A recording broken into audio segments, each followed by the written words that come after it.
The time by Satachor Life is... It is 7 o'clock and it's now time for the Morning Watch.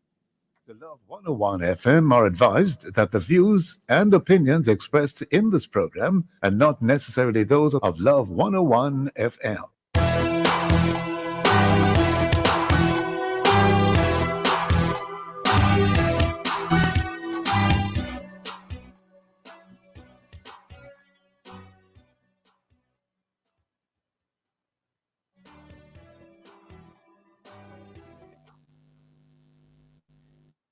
Hello and welcome to the Morning Watch on Love 101 FM.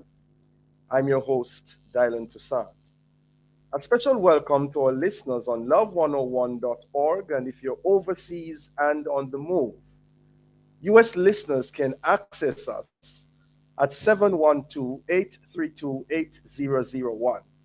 And if you're in the UK, 0330-332-6541, or join us via the Love 101 FM app that can be downloaded from the Google Play Store or the Apple Store. You can also join us on Love 101 FM Facebook and YouTube Live.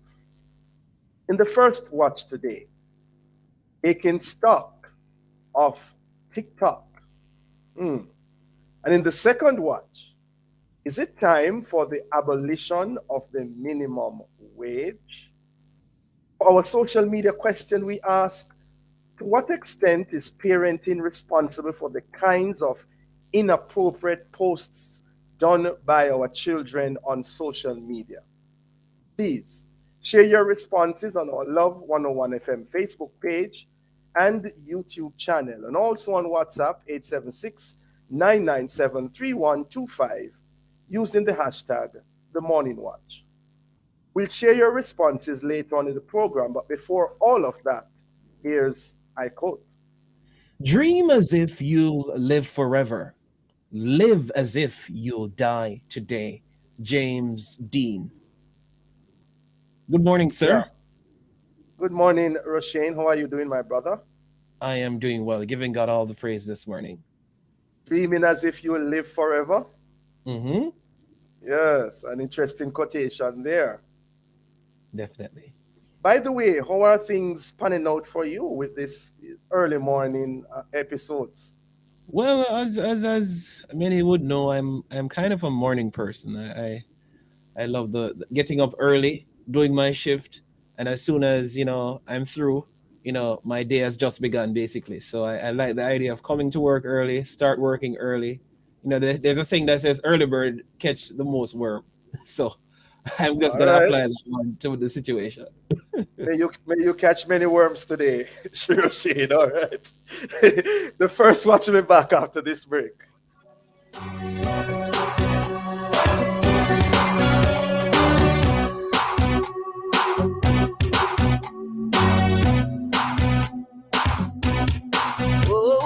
Hello there. This and every Thursday at 6:50 p.m., listen out as Sultan Townsend shares and connects persons with needs to those who want to help. And if you can help, then please be sure to call the team at Hello Neighbor at 876-334-8165 or email helloneighbor@yahoo.com. That's Hello Neighbor. This and every Thursday at 6:50 p.m. Hello Neighbor, giving what we can to help those we can. It's the Hello Neighbor way, the Bible way. It's all live on the family station, Love 101, the number one gospel station in the nation.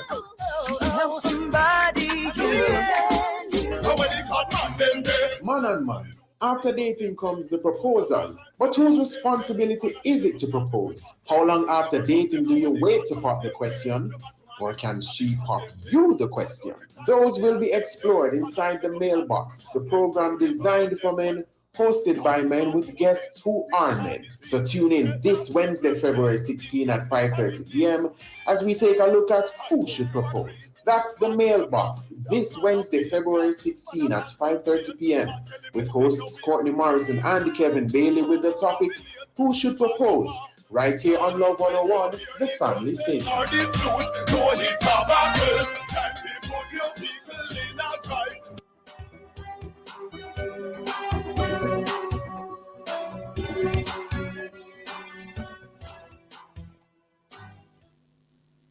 Welcome back to the Morning Watch. I'm your host, Diahann Toussaint. Now, more than likely, you've heard of TikTok, even if you haven't seen any of its videos. And last week, in an Observer article entitled TikTok Clampdown, the children's advocate reportedly announced that her agency will be investigating child uses of the popular social media app. Now, this comes against the backdrop of a growing concern over age inappropriate content with, for, and by children, some of which are produced right here in Jamaica. Well, to discuss the issues and implications associated with these practices, we have joining us online Mrs. Diahann Gordon Harrison, Children's Advocate, and Mr. Craig Powell, CEO of Adtelligent. Good morning to you both. Good morning. Good to be with you. Good morning, Mr. Powell. Good morning. Good morning. Good to be here. Good to have you both. I hope you're doing well. Yes, I am. Thank you for the most part.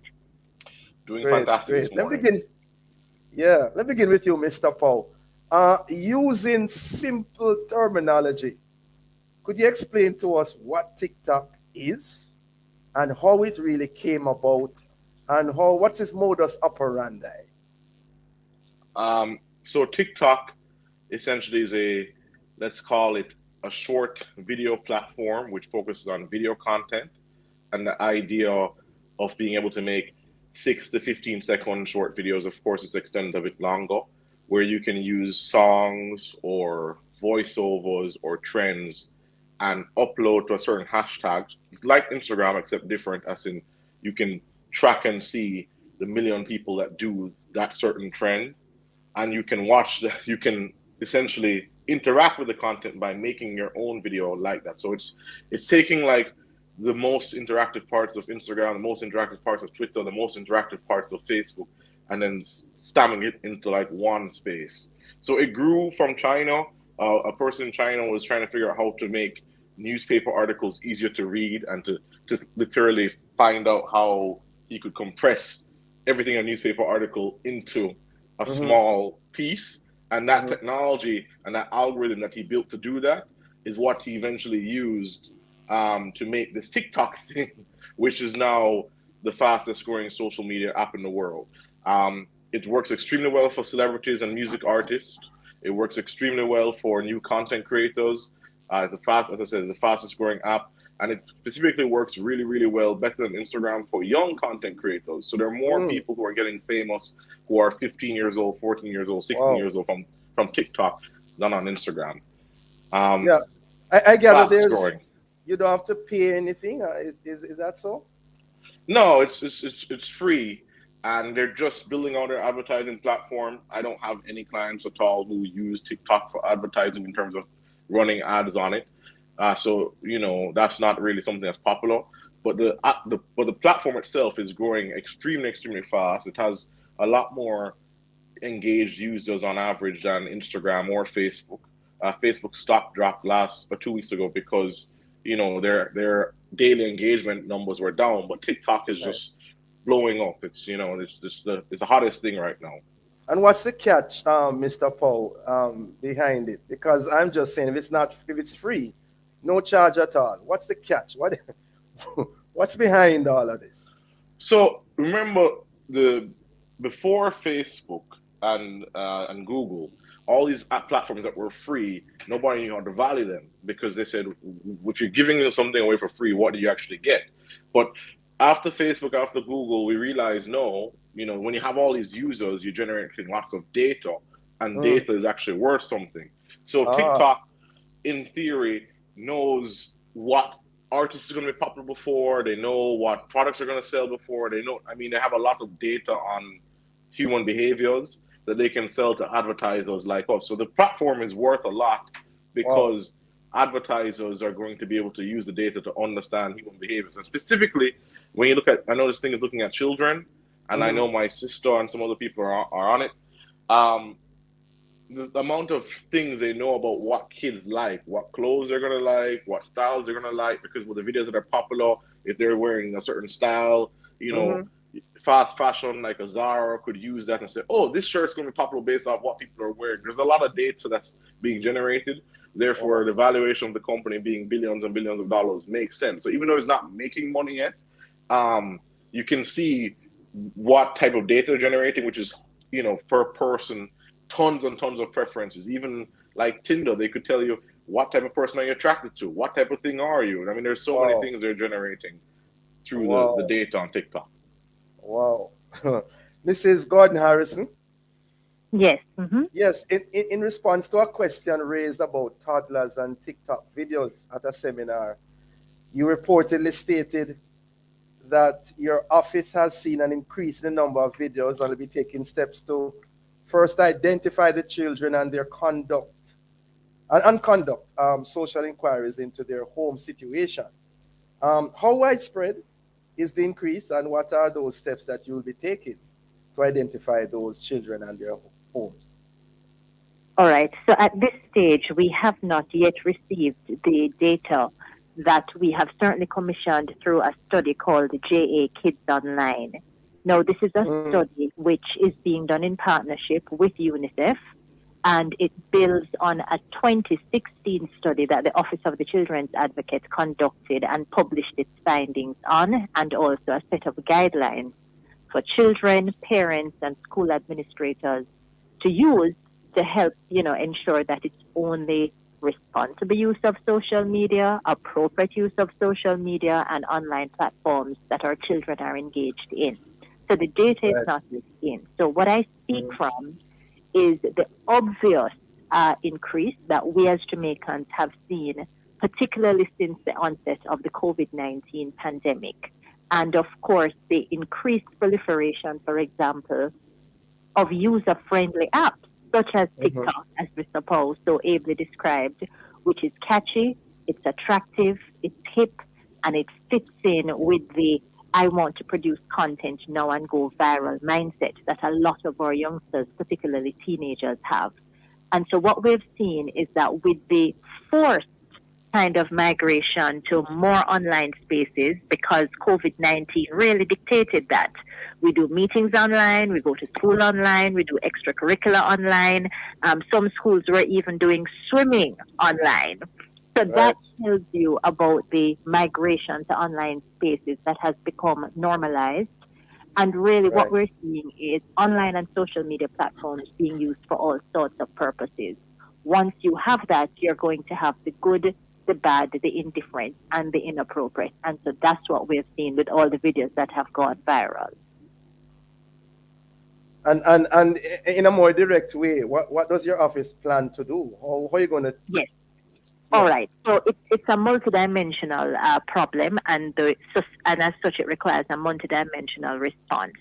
Now, what I was saying is that given the increase, of course, it has caught our attention. And as I said, during the COVID-19 pandemic, that's when we said, look, we would like to have a refresher so that we understand through data how our teenagers and younger children are using social media platforms, and use this really as a springboard to influence policy and hopefully legislation in how we can really deal with the inappropriate use of children, and also the portrayal of children, because let's be careful here. It's not just children who are producing content and making it go viral. We have individuals who are using children by capturing them in these videos and then having them go viral. So it's about looking at the 360-degree dimension. That's one. Secondly, there is currently a child protection online subcommittee, which is an interministerial group that comes out of the Ministry of Education and Youth. And what that seeks to do is to look at all the work that has gone on previously in relation to protecting children in the online space, including... Tell you what, I'm so sorry, Mrs. Gordon Harrison. We are up on a break. Could you just hold that thought? All right. Sure. We'll be right back.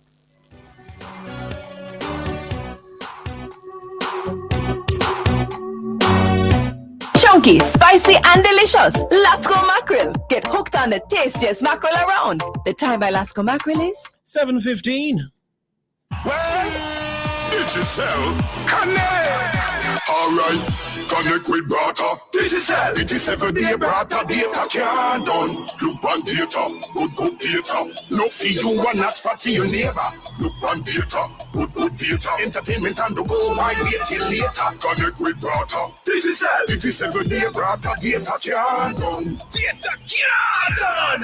With Digicel 7-day Prime Brata bundle. Enjoy Netflix, TikTok, Insta, Facebook, YouTube, and more. Activate your Prime Brata bundle by dialing *147*7 number sign from your Digicel phone. Digicel, better together. Made in Jamaica. Digicel, boom, bang. It's over 5 years we've been here. Time to review our options. CIBC First Caribbean. Home ownership is a big deal, so move on merrily with CIBC First Caribbean. Switch your mortgage and you'll get half off the appraisal cost, commitment fee, and more. Enjoy up to US $10,000 toward your switching cost.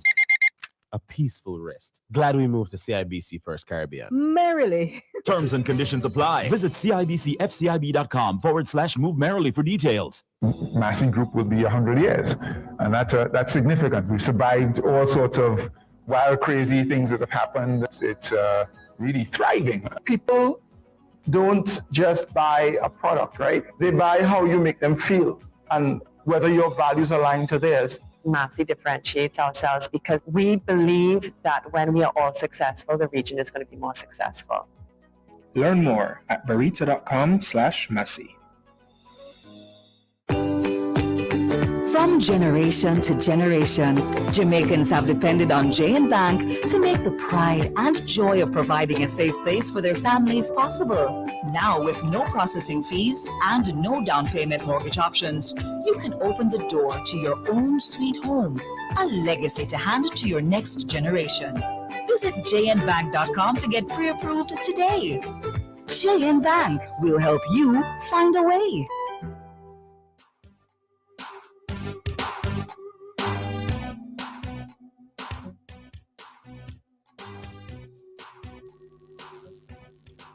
Okay, welcome back to the Morning Watch. I'm your host, Diahann Toussaint, and in this, the first watch, we are discussing the whole matter of apps such as TikTok and the impact on our children.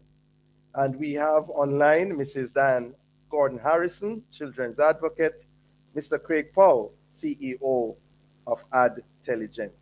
Mrs. Gordon-Harrison, before the break, you were telling us about what your agency has been and planned to do. Yes, right. So I was just mentioning our contribution to the National Child Online Committee, which is an interministerial group, which we hope will result in legislation at some stage once the approach and the methodologies are pulled together, with a convincing argument that this is an area that we need to, kind of have some legislative framework to govern. That's two.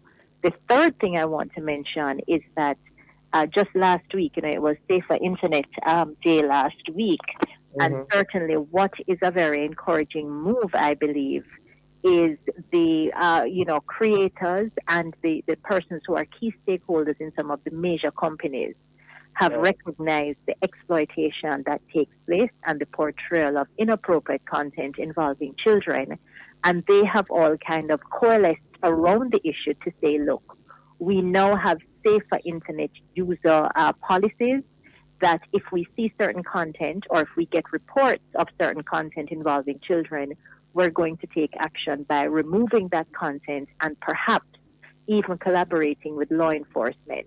And of course, some of these major players are Meta, which, as you know, was Facebook, which includes Instagram. We also had, Google and some other major players who have said, look, this is something that we want to get to the bottom of in keeping with responsibility, not sacrificing profit, but just ensuring that the material that is portrayed, particularly in relation to children, is something that is appropriate. And that's a dialogue that, I had the opportunity to be involved in, and certainly will be seeing what strategies can be extrapolated from that global platform that we can adopt here in Jamaica. I want to throw to Mr. Paul, but I must ask you this before, Mrs. Gordon Harrison. At least 3 or 4 times you have used the word appropriate or inappropriate. What constitutes appropriate material from your perspective? Well, generally it's subjective, but there are certain basic minimum things that, certainly from my perspective of children's advocate, I would see as inappropriate if it involves a minor. So if, for example, the content is very sexualized, little ones kissing, licking, doing all sorts of gyrating, exposing, parts of the genitalia or, other acts of indecency, really. What they say, Mrs. Gardner, is they're just expressing themselves. It's part of the culture. Of course, you can say anything, but there is always what is reasonable behavior and what is socially acceptable behavior. So I know that we may be in the age of self-expression and no holds barred, and this is just what I do, but there still is a moral compass and code that guards what is acceptable social behavior. And so if children are involved in sexual activity and feel that it is appropriate to expose themselves doing that, or if there are people who believe that they should capture children in these kinds of compromising positions, that is inappropriate. In fact, a part of our legislative framework already treats with that and recognizes it. Because if you look at the Child Pornography Act, for instance, it makes it very clear that even if the image is not a child, but purports to be a child, and that image is captured, circulated, or portrayed in any way, that is something which is in violation of our law at this point.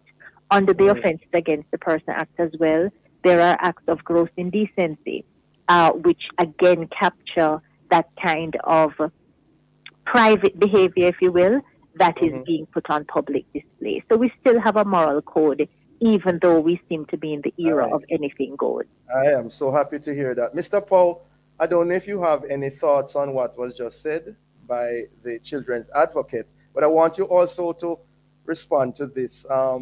In terms of technology, we know that you are the technology man. Is there any technology, as far as you know, to effectively, adequately, sufficiently address these concerns related to children? Yes, I do, and I have a response. I think the first thing is 60% of parents in America say parenting is harder now in the modern age with all these social media tools. I think, in Jamaica, there's a lot of parental neglect, a lot of authoritarian parents too, and also permissive parents that are just allowing kids to do what it is. I think the most basic tool before we get into technology is admitting that social media exists. And you can either pretend it doesn't exist, or you can face it and say, wow, my child is going to use this. And then you kind of jump on it first to kind of help responsible behaviors. So, parents who talk about alcohol or talk about sex or talk about things that kids are going to encounter anyways, usually end up having a better result than parents who say, well, not in my house. And then those ones end up pregnant, or it doesn't exist. And then, you know what happens. Open and honest discussion. Okay, yes, exactly. And then there are 2 tools, basically. Let's look at the 2 most popular platforms, iPhone and Android. They have settings to restrict, your content. And as well as TikTok itself has settings to connect the account to your personal parent account, which you can then see what your kid is watching. But that takes a parent who's actively going to engage and say, wow, this social media thing is real. Let me sign up an account for myself. Let me connect my account to my kid's thing. And I think that's the first thing you have to do. You have to say, listen, because no matter what you do, I promise you this, if you do not decide to do anything about it, your kid's going to get on social media anyways. Even if you don't give them a phone, as soon as they go back to class, they're going to have Johnny Brown kid who's going to show them, hey, look at this video I saw of these kids gyrating or whatever. So better you say, okay, let me go on the app myself as a parent, understand how it works, learn about it a little bit, and then have a conversation with your kid about the type of things you're going to see and why you're going to restrict some of the things on the account. So I wouldn't tell them to ban the child from social media because that doesn't make sense. The kid's going to get on it anyways. I would say how do you responsibly administer it to the child and set reasonable restrictions? So, you say, okay, you're not going to go on social media until you're 13 or 10 or whatever age you decide, but you're going to talk about it before and allow them to explore it under your guidance. So if you create an account, you create an account with them, you set up certain restrictions, right. And for me, that's going to have the best results because everybody does want to be famous now. A lot of people do. Everybody wants to go viral. And even if you don't, like, look, Kim Kardashian, who's one of the most, is probably the most famous social media person in the world. Her daughter has a TikTok account, and there's a whole thing about her daughter loading up the TikTok account on her own and going live and literally videotaping her mom in her bed and saying, What? "Mom, I'm live." Wow. And she responds saying, "No, you're not allowed to do that." And then she says, "Okay, bye," and turns it off. Wow. And you're like, okay, so even she's trying to introduce it to her child responsibly so they have a joint account where they talk. But then you could see the boundaries being broken of the child going into the mom's bedroom and videotaping her in a setting which, is inappropriate. But she herself is tackling it head on because think about her daughter is most likely going to try to be famous through social media too. That's what her mom does. But there's a responsible way of dealing with it. And as I said, most Jamaican parents his kids are probably doing these things, they're pretending like it don't exist. And I mean, my mom, when she was younger, there was Adult Swim on Cartoon Network where she would say you're not allowed to watch it. But I would just stay up until she's gone to bed and go on it anyways and watch it. So, the thing, or she doesn't allow me when they go to a friend's house. Right. That friend parents allow That's it. cool. So the reality, yes, exactly. So the reality is these things exist. There are tools, as I said, you can go in the Android app and set parental restrictions. Your iPhone has the same settings. If you haven't done this already, you should make your phone a family app. iPhone has a family setting where you can add all the devices so you can look and see what's happening on them and put them as a child so you can control or see what's there. TikTok itself, you can link back the account. So you should create a TikTok account and link your child's account to it so you can see those things. And those things are only going to take you 30 minutes of the time. Apple has an instruction on their website. Android has an instruction on their website. And TikTok has the same. And if you do that, I think you're way better off than the other parents who are just going to say, well, what can I do? Yeah. Mrs. Gordon Harrison, I think you're going to have the final say. What do you say now to parents and guardians and the children as well? Imagine you're talking to them directly. Right. All right. So first of all, the first acknowledgement for parents is that social media and online platforms are going nowhere. That's the first one. The second one is a presumption that your child will be accessing these platforms, whether with your knowledge or not, as Mr. Poe has said. And the third thing for parents, therefore, is with this knowledge, is that they need to have discussions about how to be safe in the online space, how to be responsible, and how to be very mindful as a child about the digital footprint that you're creating, because it could come back to haunt you. So you need to always have your children recognize that because they're doing it from the privacy of their home or from school, and it's just a device in their hand, it's there for the world to see and for the world to judge them by, whether fairly or unfairly.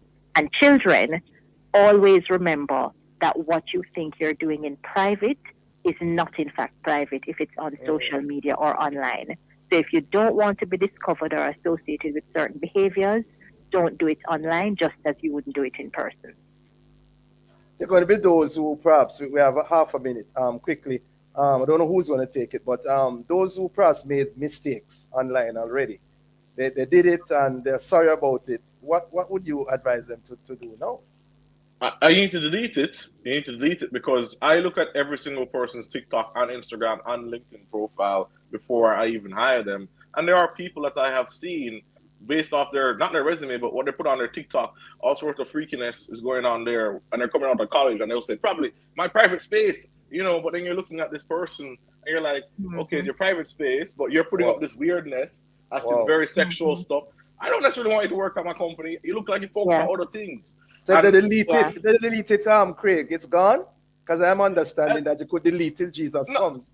It's still there. I mean, there is still a digital storage, but it's not going to be as easy to find, right? And, it depends how viral it goes. For example, I done something that I'm famous for. I can't delete that. That's gone too far. But the reality is, if you just put something on Instagram, nobody knows you, and you delete it early, then most likely, unless you're running for prime minister or something, nobody's gonna go back and find those Okay. things.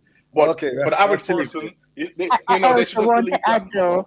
I also Okay. want to add, in addition to deleting, Quick. you know, you Just have made past mistakes, but don't repeat it. So don't do it again, because you Yeah. may not have the same luck second time around. And as Craig says, it depends on how viral it goes, because somebody could have taken a screenshot, even of a still of a video of that you have created, and then that surfaces at some point when you least want it to. Thank you. Thank you both for joining us. Informative, interesting discussion. Mrs. Gordon Harrison and Mr. Craig Powell. Have a productive day. Thank you. Listeners, You the too. morning watch will return in just a moment.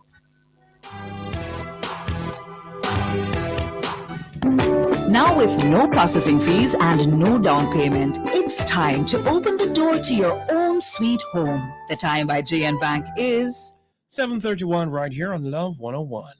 You know how Jamaican people do everything extra, right? So why should planning your retirement be any different? Introducing JNGI Silver Shield, 2-in-1 coverage for motor vehicle and home including contents. See? Extra! Imagine 25% JN member discount, emergency roadside assistance, accident forgiveness up to $1 million and more. JNGI Silver Shield, exclusively for members of the Caribbean community of retired persons. Visit jngi.com. JNGI will help you find a way. A member of the JN Group. We need some information about my NWC bill now. Want to know how much water you used? Yes, I want to know my usage up to at least 6 months. Just log on to the NWC's customer web access portal at nwcjamaica.com and you can get account information up to 13 months. You can also get your payment history. So I can access the IPA section for pay my bill too? Yes, it's convenient. Click and connect with the NWC customer web access portal. Try it now. Massey Group will be 100 years, and that's significant. We've survived all sorts of wild, crazy things that have happened. It's really thriving. People don't just buy a product, right? They buy how you make them feel and whether your values align to theirs. Massey differentiates ourselves because we believe that when we are all successful, the region is going to be more successful.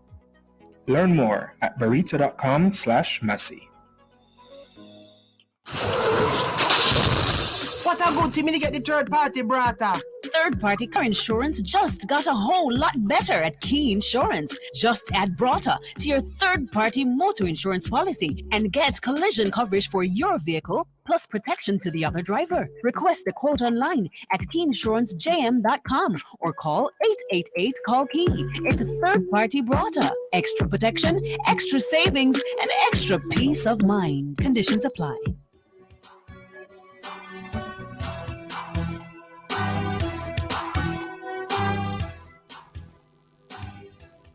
Okay, welcome back to the Morning Watch. I'm your host, Diahann Toussaint. Let's have a look at the newspapers to see what Jamaicans and others are saying and doing. In the Gleaner, Bernard Lodge pitched as green, tech-savvy town of the future. Okay. And then Chung eyes quickfire gun law review. And in the Observer, look out for counterfeit JN managers checks. And we also see here in the Observer, Sandy Hook families settle for $73 million with gunmaker Remington. Those are some of the major stories which are in your daily newspapers. Well, coming up next, we'll read some of the feedback from our social media question. To what extent is parenting responsible for the kinds of inappropriate posts done by our children on social media?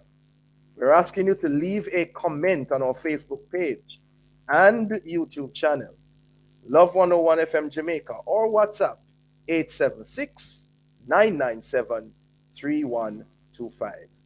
Soon come back. He knows my name.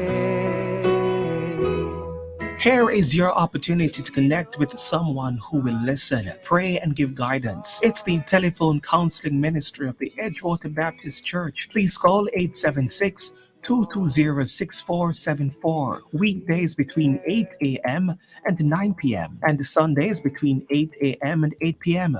Please talk to someone if you're finding it particularly challenging to cope during this period of global crisis. Someone is waiting for your call. Please reach out today. 876-220-6474. It's the telephone counseling ministry of the Edgewater Baptist Church. This is a reminder that somebody cares. Endorsed by Love 101. It's calling me deep. Minister Latoya HD presents Heart Cry Worship Experience Immersion. Saturday, February 26, 9 a.m. to 4 p.m. with speakers Joan Davis Williams, Minister Jody McCalla, Bishop Courtney McLean, Travell Clark Wine, Othniel Lewis, Ishmael Preston, and the psalmists Alicia Taylor and Dawn Martin. Hosted by Kareem Haynes and Nadine Blair. Register now at spiropen.com/heartcry. Join us for a day of growth, pouring in for you to pour out, a day of immersion. Call 876-539-8714 or email heartcryworshipce@gmail.com. Heart Cry Worship Experience, Saturday, February 26th, immersion. Deeper, deeper, it's calling me.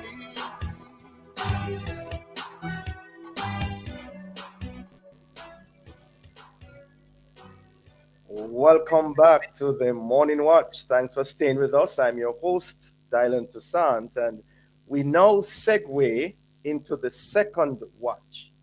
And our topic for the second watch is in the form of a question.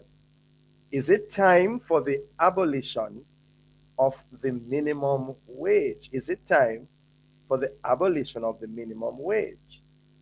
And, we realize that there are questions surrounding this whole matter of the minimum wage. Should we abolish it and allow a free market system to take over?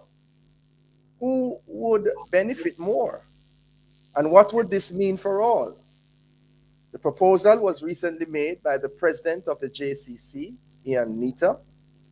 And we're asking as well, is it a proposal that should be entertained? Well, to answer these and other related questions, we have joining us Mr. St. Patrice Ellis, president of UTASP, and Mr. Ennis Chung, financial analyst and commentator. Good morning to you both. Hi, morning. Good morning, then. All right, good to have you both with us this morning.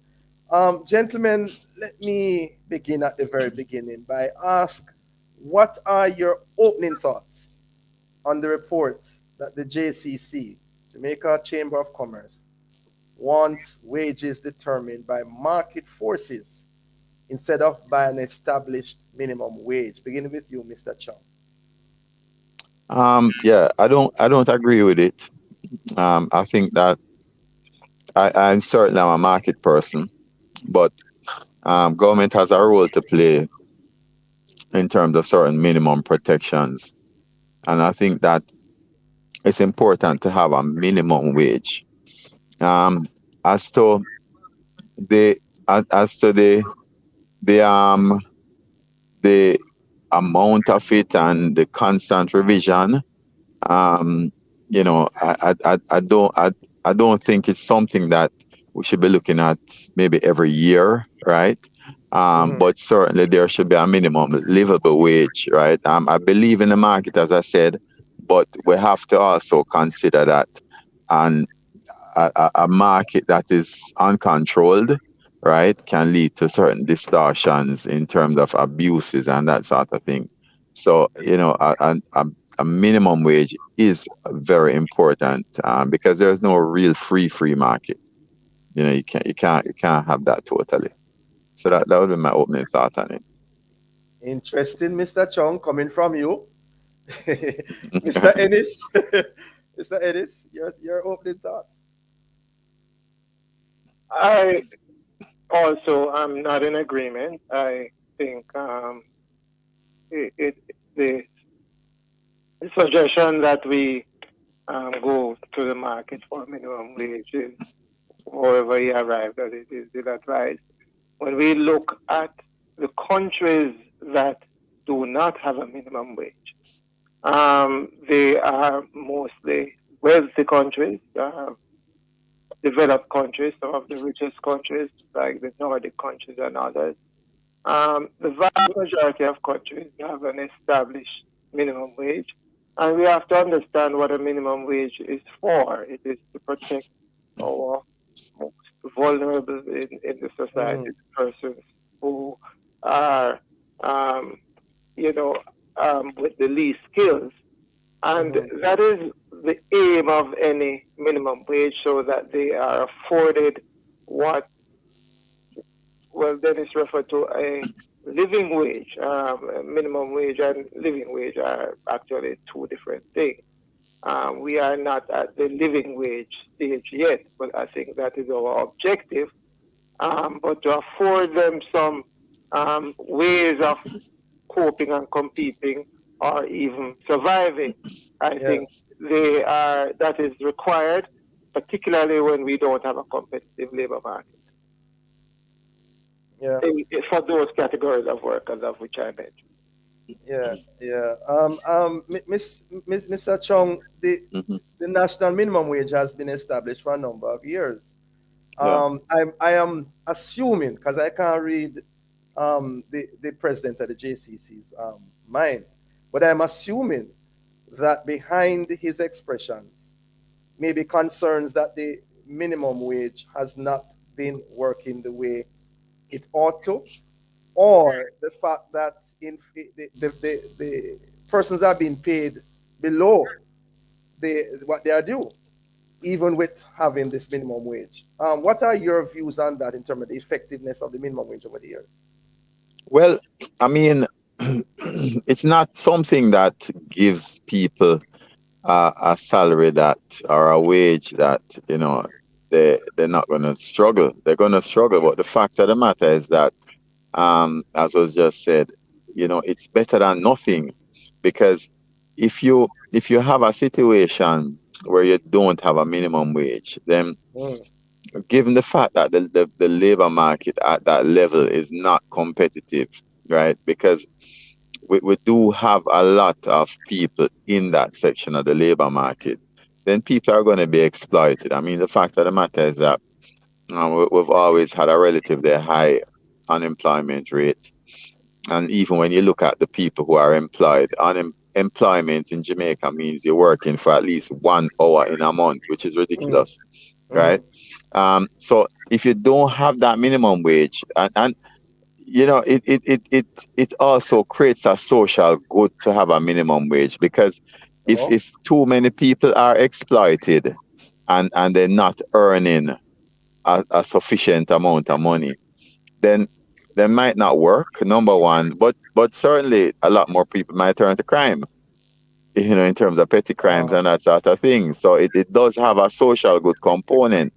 Now, has it worked for us?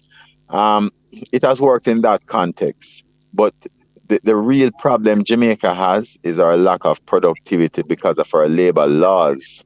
I have a problem with the labor laws, because I think that in the quest of a lot of the labor activists to promote the rights of workers and promote these laws, I think they've done the opposite. I think they've actually made it worse for workers by doing that. And what we've created, for example, is an economy where, a society where there are a lot of contract workers because of those labor laws. People are trying to escape. And what happens is that too many people now, and I can tell you in a few years, are going to retire without pension. They don't have health benefits because of that same contract labor market. So I think it has worked against us to have the labor laws as is. But I would support that we do have a minimum wage, because it does have a social good component. And it prevents basically anarchy in the labor market, if you want to put it that way.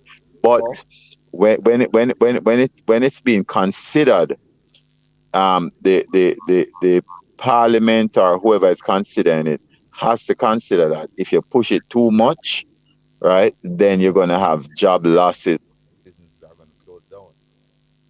So it's a delicate balance always. Okay. All right. We are up on a break, gentlemen. We'll be right back.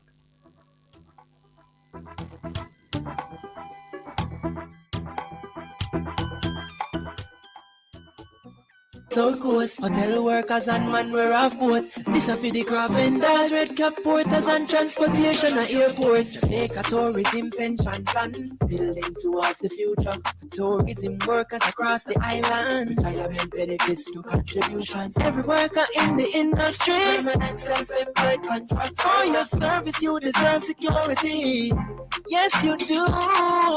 Tourism workers pension plan, build a bright future. Yes you can. Tourism workers pension plan, workers invest through contributions. All tourism workers, age 18 to 59. Tourism workers pension plan. Start making your contributions for a brighter future. For further information, visit mot.gov.jm or call 876-920-4926-30.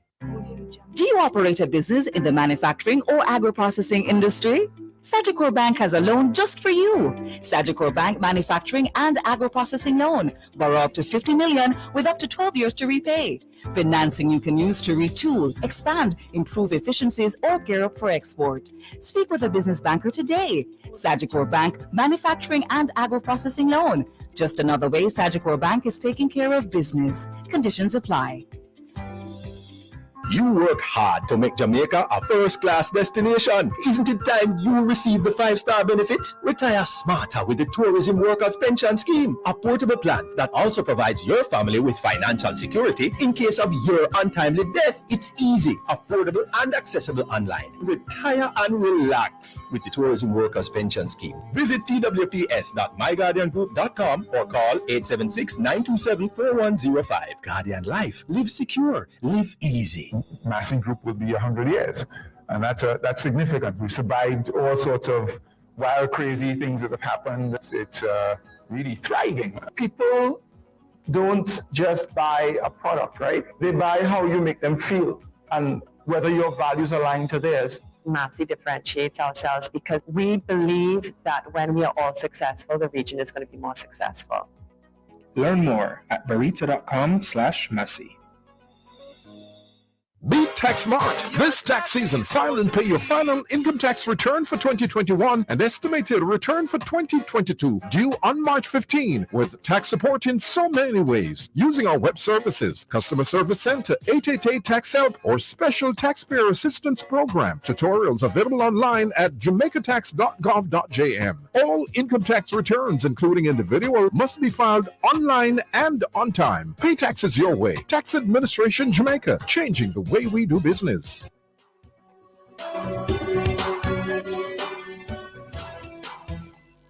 Oh, welcome back to the Morning Watch. Thanks for staying with us. I'm your host, Diahann Toussaint, and we're now going into the second half of the second watch as we are looking on the proposed abolition of the minimum wage, proposed in some way by the JCC president recently.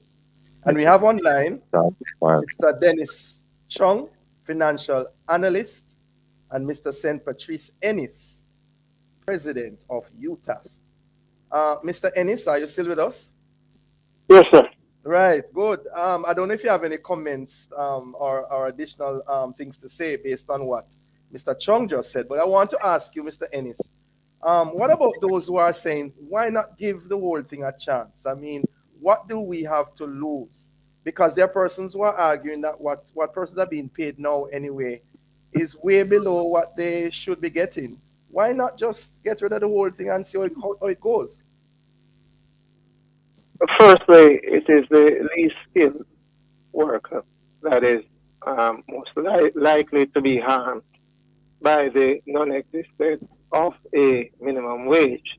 Mm-hmm. That is most likely what would happen. To say that why not give it a chance? I in a modern society, don't think that is the way we should approach serious matters. It ought to be driven by data. It ought to be driven by analysis. There is the fact of the matter is that the countries that do not have a minimum wage are countries who are largely prosperous, and their workers have certain rights in terms of the ability to bargain, and they are largely of a particular, they are educated and so on. In a country where the majority of our workers, the vast majority, or the majority of our workers, PSA, have no certification, and we know that amongst that group of persons, there are many, and there are few jobs based on the definition, which is correct, that Dennis gave in terms of who we see as employed. Then you're really opening up yourself for abuse of that group of workers. And even as though, yes, it is true that the minimum wage has not been increased at the rate at which it should be, aligning itself with a livable wage, it is also correct to say that, we have gone for long periods without any adjustment. I think the last time we adjusted it was in 2018. We know what has been happening in the economy, particularly since the onset of COVID and the inflation, which is roughly about 9% now, as it's reported. And there hasn't been an increase since 2018. So one is, really necessary at this juncture. But despite all of that, despite all of the problems we do have, the fact of the matter is that it does offer some modicum of protection with respect to the workers, that group of workers. And that's the objective of a minimum wage, because there are real social consequences that can emanate from just leaving the thing like that and leaving people to be abused. And we do know that persons are abused at all levels in terms of employment relations. And so the most vulnerable it is, I would suggest, that it is important that we do offer this protection. And the minimum wage does offer that. It's just lastly, I am not sure what aspect, and I don't think this is the meaning, the program for it, but I do not share Dennis' suggestion or argument that largely it is the labor laws.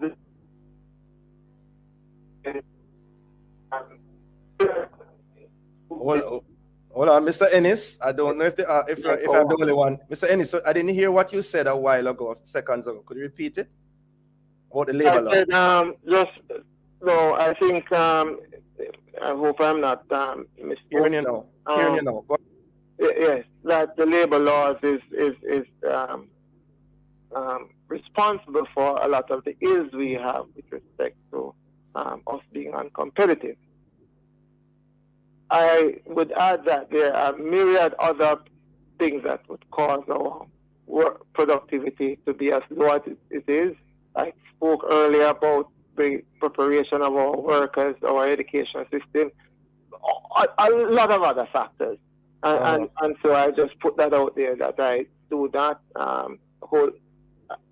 support that sentiment, although I would agree that the time is right for some reform of our labor laws.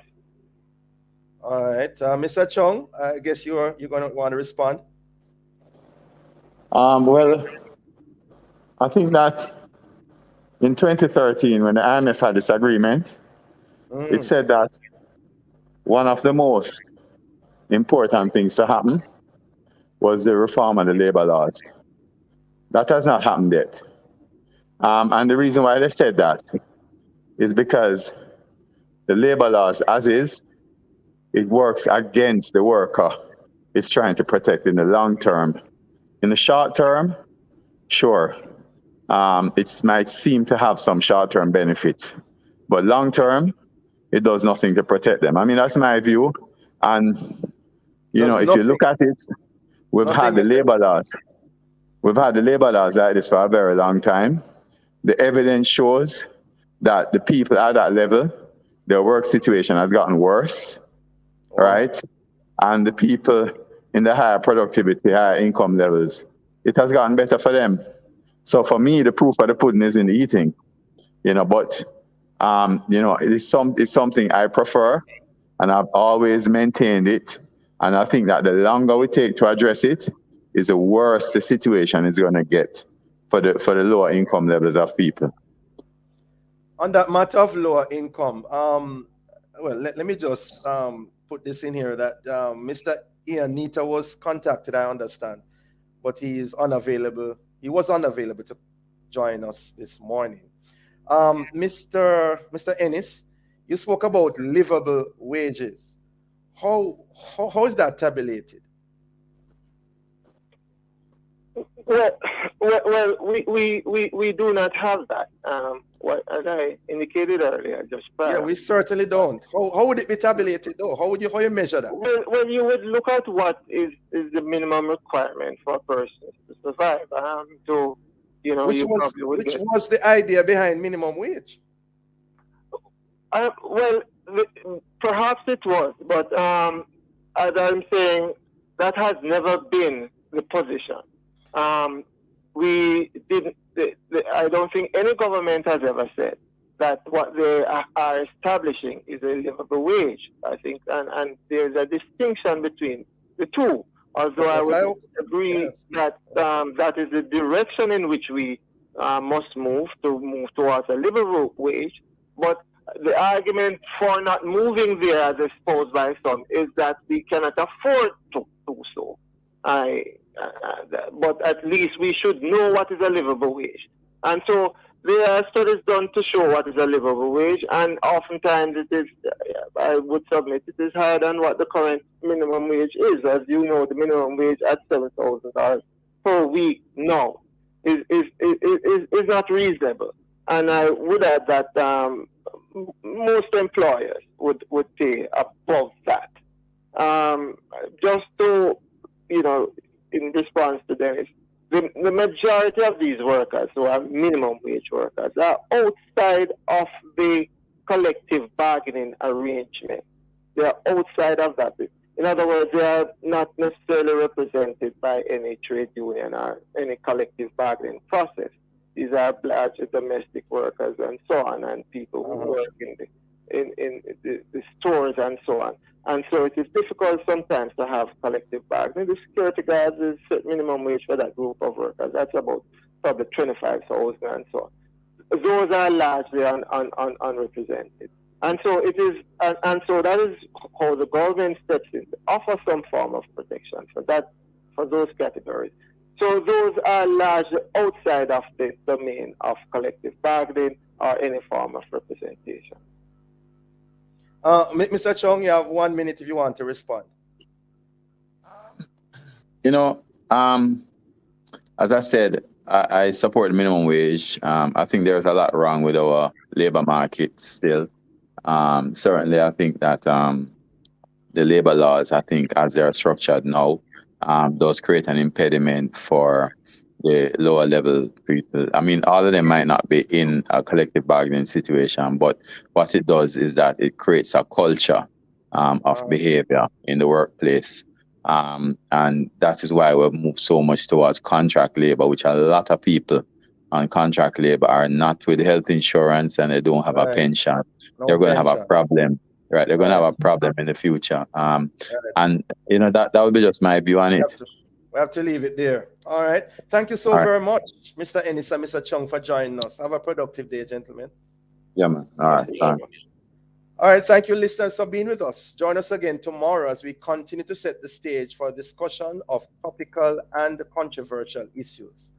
For information or get copies of this program, call our production department at 876-968-959627. This has been the Morning Watch. Thanks to our producer, Miss Kathy Gale, and our guests. I'm Diahann Toussaint, reminding you to be purposeful, faithful, thankful, and watchful as I hand you back to Love in the Morning with Roshane Douglas. Thank you, Dr. Toussaint. Bless you, brother. All the best to you now. Remember, update your status in a real life. Go HIV test today. Just 15 minutes, say your status clear. Really long life, but story. The time by the Ministry of Health and Wellness is 8 o'clock right